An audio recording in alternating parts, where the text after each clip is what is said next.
Hi, my name's T-Kettle. Today I'm reviewing The Godfather. The Godfather should require no introduction. Everyone and their mother knows what The Godfather is. You may not have seen the movie, but you know of its existence. If you watched basic television, you've probably heard a Godfather reference there. The point is, this movie has a legacy that's embedded into our pop culture. It's a force to be reckoned with. I was even a little skeptical of doing this movie review. I mean, it's got a status that is going to be intimidating to even touch up on. But I feel like I can do the movie justice, so fuck it.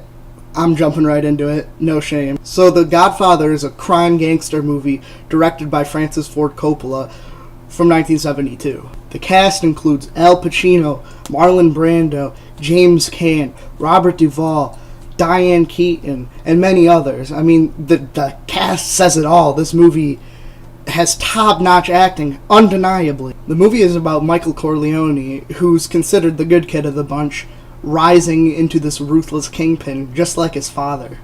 I always used to think that Marlon Brando had my favorite role in the movie, but now I'm starting to think Al Pacino does, because as Michael, he has a lot more moral ground to cover, and I think he does good and bad very well.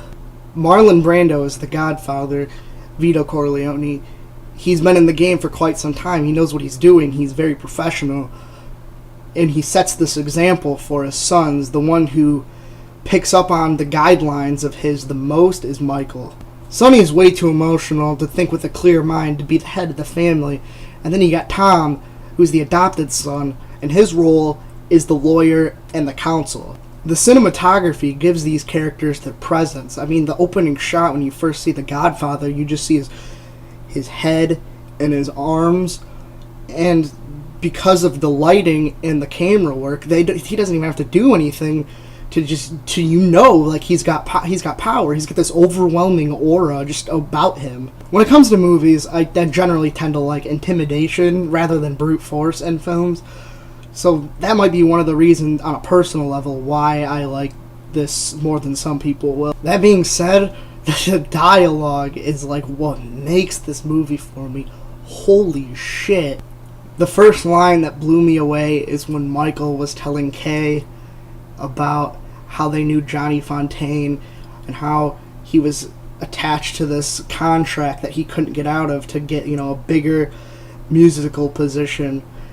And that's when he told her about the Godfather made him an offer he couldn't refuse to break the contract, and she's like, well, what was that? And he doesn't actually want to tell her because it might scare her off. And he says, Luca Brasi held a gun up to his head, and my father assured him that either his brains or his signature would be on the contract. My jaw was on the floor. That was the moment when I was like, I'm gonna be watching one of the best movies to ever grace me. I mean, there's so many great lines in this movie. What are you gonna do when you shot them both in the head? I'm gonna sit down and finish my dinner. It's because it was just kind of shrugged off. I don't think anybody picked up on that line as much as me, but I was again blown away. And the cherry on top is the soundtrack. Some of the most memorable strings in movies. It just really captures that Italian feel. The first time I saw this movie, it struck me at an emotional level because of how unpredictable it was, and I didn't know what was going to happen to these characters. When something bad happened, I felt it in my core. I don't know if that'll hit other people, but it hit me. Michael was the original Walter White to me. All of these things that he would do were just so profound, and his intentions were so good at first, and then you just see him slowly start to drift to the other side, and it's wow, that's fucked up for a human being to even do some of the things that he's done. So the movie, it's badass. It's got emotional moments, I think partially due to just how well it's acted, and then all the overall the redeeming qualities. This movie has them all to make it one of the greatest movies in cinema history. I'm obviously going to give this movie a 10. I have very few 10s, but yeah, I'd even go a little further and say this movie is a top 5 for me. It's one of my favorite movies of all time. So to you, does The Godfather live up to its legacy? And what should I review next? Thank you for watching, guys.